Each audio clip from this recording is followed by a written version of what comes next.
Just because he's too nice. Does that mean he deserves to get pushed around for the rest of his life? That day, Lester, the quiet, gentle guy, showed up at the hospital with a broken nose. While waiting for his name to be called, a man named Marv asked about the injury on his face. At first, Lester didn't want to admit what really happened, saying he'd fallen. But Marv saw right through the lie in an instant.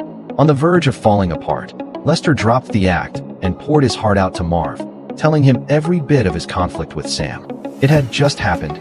He'd opened a drink, wanting to take a sip, but with his nose broken, he couldn't manage it. That's when a stranger nearby spoke up. Can I have a sip?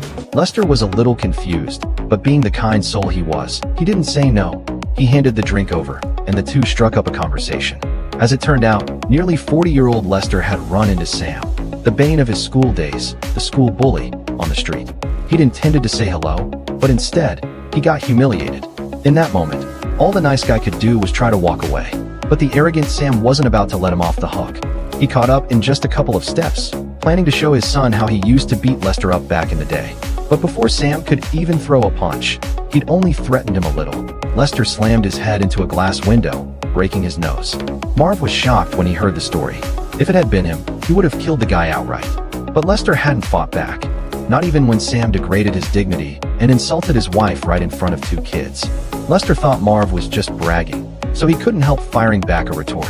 What Lester didn't know, though, was that Marv's real identity was a hitman in town on a job.